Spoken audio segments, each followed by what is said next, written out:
맨시티가 이번 시즌 정말 큰 위기를 맞이하게 됐는데 어제 본머스와의 FA컵 8강전에서 홀란드가 60분쯤에 교체가 됐거든요. 마르무시아 교체가 됐는데 이 교체 이후에 경기가 끝나고 나서 홀란드가 목발을 짚고 절뚝이면서 경기장을 떠나는 모습이 포착이 됐습니다. 일단 부상 자체가 굉장히 좋지 않게 발생을 했어요. 어떤 장면이었냐면 맨시티가 후방에서 전방으로 볼을 길게 넘겨주는 장면이었고 여기서 홀란드가 경합을 하다가 볼이 뒤로 흘렀어요. 그 다음에 떨어지는 볼을 향해서 홀란드와 측면에 있었던 루이스 쿡이 달려가면서 경합을 했습니다. 근데 여기서 홀란드와 쿡이 서로 엉키면서 넘어졌는데 순간적으로 쿡이 넘어질 때 홀란드의 왼발을 누르면서 넘어졌어요. 이 장면에서 누르는 게 확실하게 보이죠? 그래서 홀란드가 눌리면서 넘어지다가 넘어진 이후에 일어날 때 절뚝이면서 일어났고 다시 경기장에 들어왔는데 경기장에 들어오자마자 본인이 직접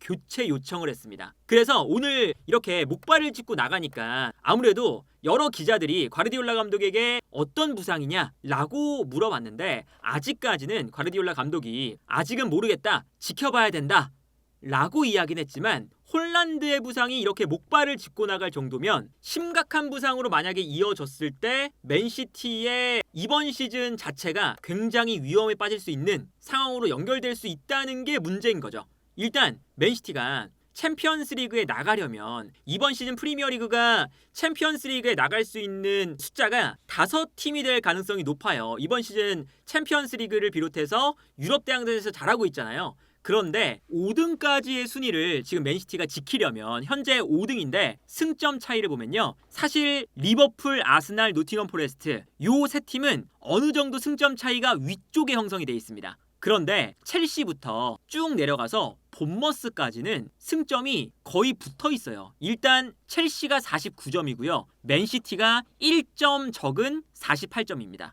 그런데 바로 밑에 있는 뉴캐슬과 브라이튼은 맨시티보다 승점이 1점 차이가 나는 47점이에요. 그리고 그 밑에 풀럼은 브라이튼과 뉴캐슬과 승점 차이가 2점 차이가 납니다. 승점 45점. 아스톤빌라도 마찬가지고요. 그리고 본머스도 아스톤빌라와 풀럼과 승점 차이가 1점 차이밖에 안 나요. 그렇다는 건 맨시티가 현재 5등을 하고 있지만 뉴캐슬 브라이튼과는 승점 1점 차이, 8등인 풀럼과 9등인 아스톤빌라와는 승점 3점 차이, 한 경기 차이밖에 안 나요. 밑에 있는 네 팀과. 그리고 본머스와도 승점 차이가 4점 차이밖에 안 납니다. 그리고 그 밑에 있는 브라이튼과도 승점 차이가 생각보다는 얼마 안 나요. 7점 차이밖에 안 나거든요. 그러니까 지금 프리미어리그가 4등 첼시부터 10등 본머스, 넓게 보면 브렌트포드 여기까지 따닥따닥 붙어 있는데 홀란드가 이번 시즌에 더 이상 뛸 수가 없는 혹은 부상으로 경기에 빠져야 되는 시간이 길어지면 길어질수록 맨시티가 5등의 순위를 지킬 수 없는 상황으로 흘러갈 수도 있는 거죠.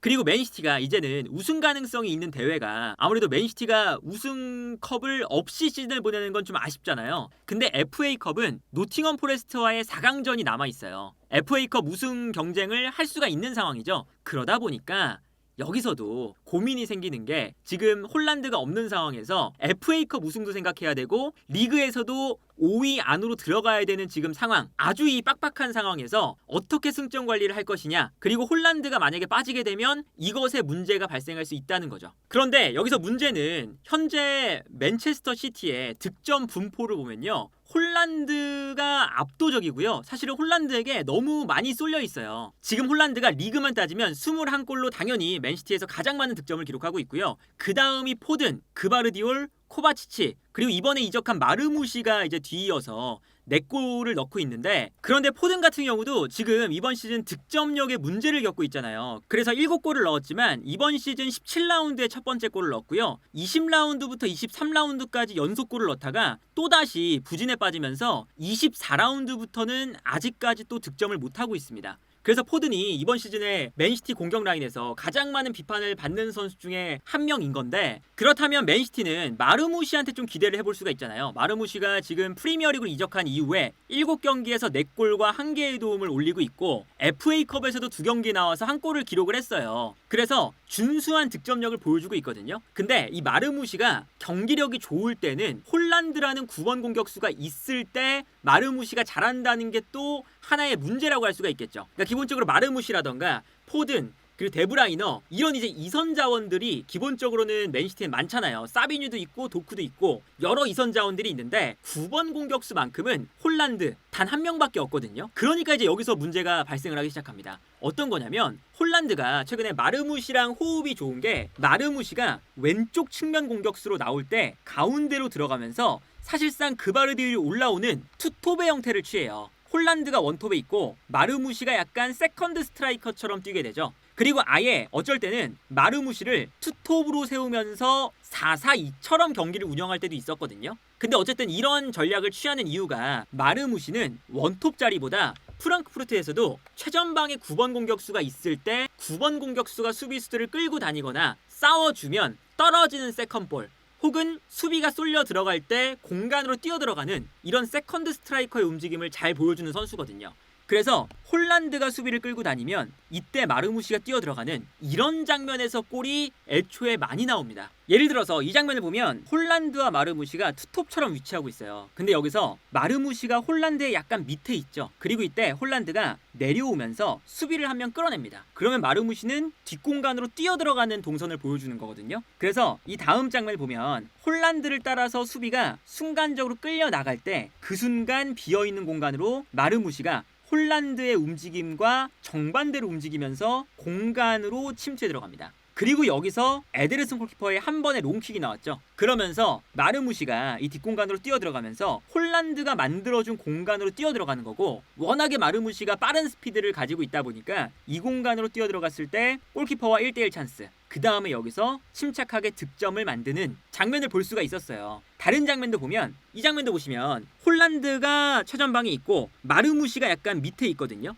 여기서 측면에서 크로스가 올라오는 장면인데 홀란드가 앞쪽으로 뜁니다. 뛰면서 수비를 뒷걸음질 치게 만들죠. 그러면 당연하게도 앞에 공간이 생기니까 이때 마르무시가 이 공간으로 달려 들어오게 돼요. 그래서 이 다음 장면을 보면 결과적으로 홀란드가 뛰어들어가면서 수비가 홀란드를 좀 신경을 쓸 수밖에 없으니까 그 순간에 비어있는 공간으로 마르무시가 뛰어들어오고요. 여기서 컷백, 그리고 마르무시가 이 안쪽 공간에서 홀란드가 만들어준 공간에서 득점을 만드는 이런 장면을 볼 수가 있었습니다. 그러니까 기본적으로 마르무시가 부진했던 경기 중에 하나가 레알 마드리드와의 챔피언스리그 경기였거든요. 그 경기에 홀란드가 나오지 못해서 마르무시가 원톱으로 나왔었죠. 그리고 그 경기에서도 과르디올라 감독이 홀란드가 없을 때 마르무시를 원톱으로 쓰는 게 안 되는 걸 아니까 결국에는 경기 초반부터 마르무시와 사비뉴의 투톱처럼 경기를 운영했어요. 근데 결국에는 마르무시와 사비뉴가 최전방에서 상대 수비수와 등을 지는 플레이를 하지 못하니까 공격을 하는데 어느 정도 제한이 걸리는 모습들을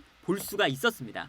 그래서 예를 들면 이런 장면이 이제 나오기가 좀 힘들다는 거죠. 이 장면도 보시면 홀란드가 반대로 뛸 때 수비가 홀란드를 향해서 따라가면 그 순간 마르무시가 뛰어 들어가는, 그리고 이 공간으로 이제 패스가 들어가면 너무나 손쉽게 마르무시의 스피드를 사용하면서 마르무시가 뛰어 들어가는 이 공간으로 볼을 넣어주고 찬스를 만들 수가 있는 거잖아요. 그리고 마르무시뿐만 아니라 사실은 주변에 있는 선수들, 이 장면은 홀란드가 수비를 2명 붙잡아 두고 있을 때 포든이 가운데로 들어와서 여기서 좋은 공간에 위치하는 걸 볼 수가 있습니다. 그러니까 홀란드가 만들어준 이 넓은 공간에서 포든이 편안하게 패스를 받는 거죠. 그래서 포든이 여기서 돌아서면 좋은 공간에서 볼을 받을 수 있는 찬스가 생기는 거고요. 그리고 사실은 홀란드도 이 마르무시와 투톱을 이룰 때 굉장히 좋은 모습을 보여줬어요. 예를 들면 이 장면을 보면 이번엔 마르무시가 측면으로 나오고 있는 장면이고 이때 홀란드가 뒤로 뛰어가는 장면이에요. 근데 순간적으로 수비수들이 마르무시에게 쏠려 있다 보니까 뛰어들어가는 홀란드를 순간적인 움직임에서 놓쳤습니다. 근데 홀란드가 이렇게 스피드를 붙여서 달려들어갈 때 한 번 스피드가 붙으면 홀란드를 따라잡기가 힘들죠. 그러다 보니까 마르무시가 볼을 잡고 돌아서는 순간 홀란드가 뛰어들어가고, 뛰어들어가는 홀란드에게 패스를 찔러주면 바로 결정적인 찬스가 나올 수 있는 상황이 만들어집니다. 지난 경기에서도 FA컵 본머스 경기인데 홀란드가 뛰어가고 있어요. 그러니까 수비가 순간적으로 홀란드를 따라 움직이니까 뒤에 있었던 포든이 가운데로 볼을 편안하게 끌고 들어오는 걸 볼 수가 있습니다. 그 다음에 끝까지 홀란드가 뛰어갈 때 홀란드에게 수비가 순간적으로 시선이 쏠려 있고, 그 순간 포드는 홀란드에게 줄 수도 있지만 홀란드에게 수비가 쏠리는 순간 더 접고 들어갈 수가 있는 거죠. 그래서 마지막에는 홀란드가 만들어준 공간으로 들어가서 결정적인 슈팅까지 기록을 하는 이런 장면이 이제 아무래도 홀란드가 있고 없고에 엄청난 차이를 만들어내는 거거든요. 특히나 맨시티는 대부분의 팀들이 아무래도 밀집 수비를 할 때가 많으니까 이 밀집 수비를 할 때 홀란드가 전방에서 버텨주느냐 버텨주지 못하느냐 이것에 따라서 뒤에 있는 마르무시, 포든, 베르나르도 실바, 사비뉴, 도쿠, 그릴리치까지 이런 이선 자원들이 볼을 터치할 수 있는 공간이 생기느냐 생기지 않느냐 이게 결정이 돼요. 그런데 홀란드가 빠져버리면 이제 앞으로 상대가 밀집 수비를 했을 때 맨시티 입장에서는 승점을 가져올 수 있는 확률 자체가 많이 줄어들 수가 있는 거겠죠. 그래서 홀란드가 빠진다는 건 기본적으로 대체할 수 있는 자원 자체가 지금 없는 상황이기 때문에 그래서 더더욱 홀란드가 빠진다는 것은 맨시티에게 매우 치명적이고요. 만약에 맨시티가 이제 FA컵 우승은 물론이고 지금 맨시티의 가장 시급한 문제는 리그에서 5위 싸움을 하는 거잖아요. 만약에 이 5위 싸움에서 맨시티가 홀란드의 부상 때문에 어려움을 겪어서 밀려나게 된다면 유로파리그에서 과르디올라의 맨시티를 다음 시즌에 볼 수도 있는 혹은 유로파가 아니라면 심지어는 컨퍼런스 리그까지도 떨어질 수 있는 그러니까 이게 지금 첼시부터 본머스까지는 승점 차이가 얼마 안 나기 때문에 사실 어떻게 될지 모르는 상황이거든요. 그만큼 정말 승점이 붙어있는 상태라서 맨시티는 부디 홀란드가 부상을 당했더라도 큰 부상이 아니길 바라야 되고 그리고 부상이 아니면 더더욱 좋고 일단은 이번 시즌에 홀란드가 어떻게든 경기에 뛸 수 있는 상태이기를 바라야 되는 상황이 아닐까 싶습니다.